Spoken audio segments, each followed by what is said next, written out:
Hello everybody. Welcome to the channel today. My name is Rob, the Baseball Time Traveler. Thanks so much for joining me. Today I'm going to attempt a VR for Dan over at Ol'SARGECollects.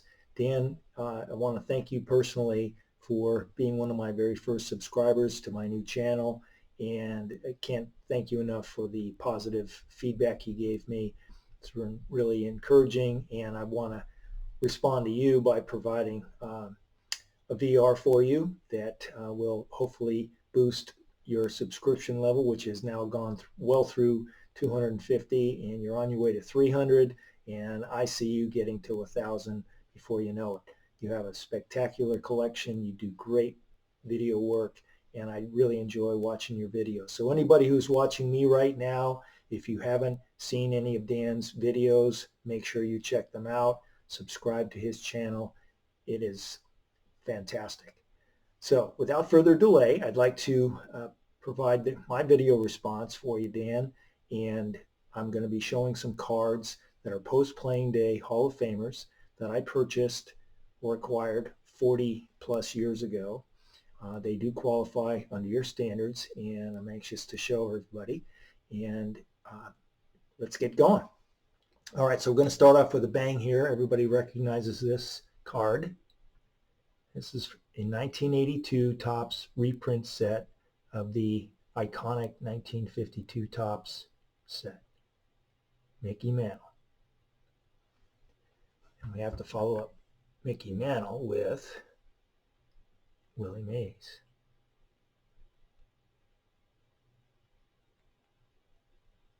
I have the entire reprint set, probably acquired that for $20 or something. I'd love to have the originals, but that's out of my stratosphere.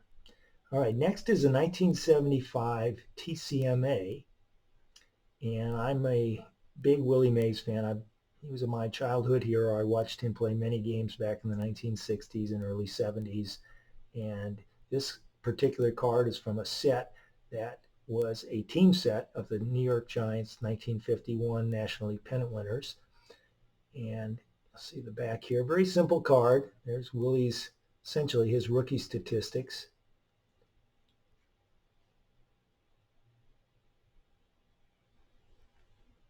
And following along the TCMA, this is another card I acquired back in 1982.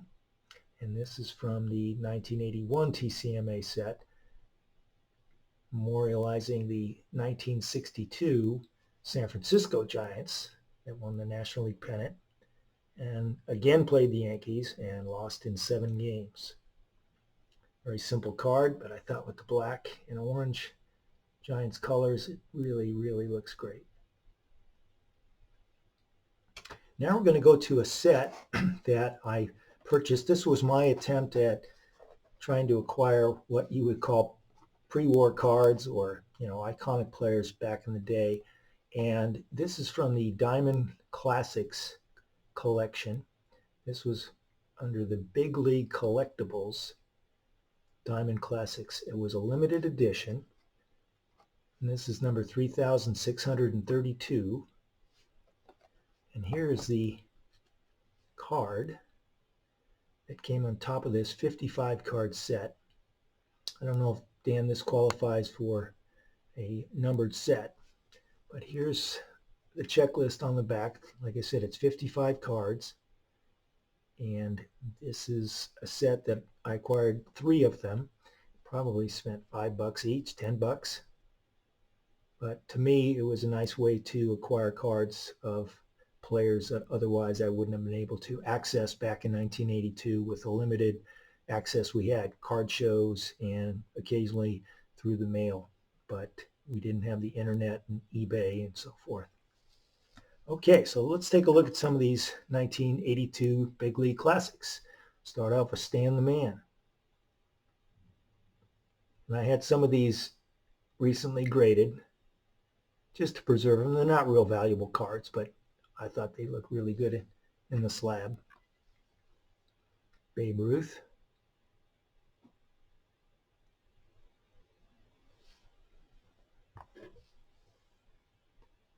Lou Gehrig.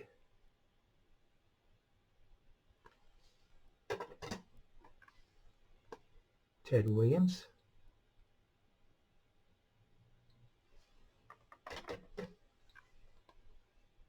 Say Hey Kid.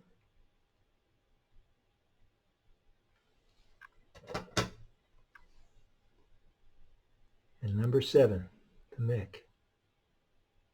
I'll just give you a quick look at the back of these cards.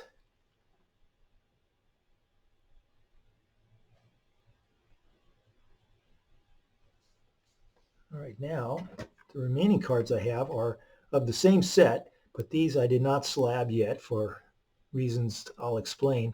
These are autographs that I obtained through the mail in 1982. And this is one of the finest autographs you're going to see in the hobby. Charlie Gehringer.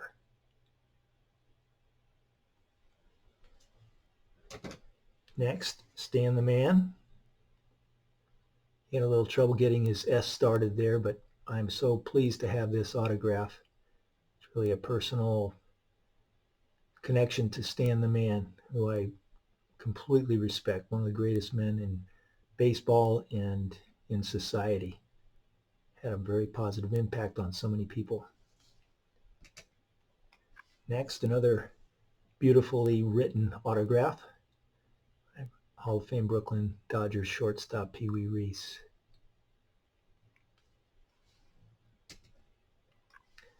Next, Bob Feller, Hall of Famer for the Cleveland Indians.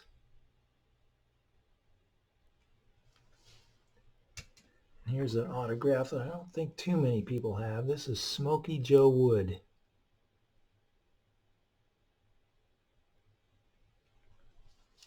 And last but certainly not least, Joltin' Joe DiMaggio.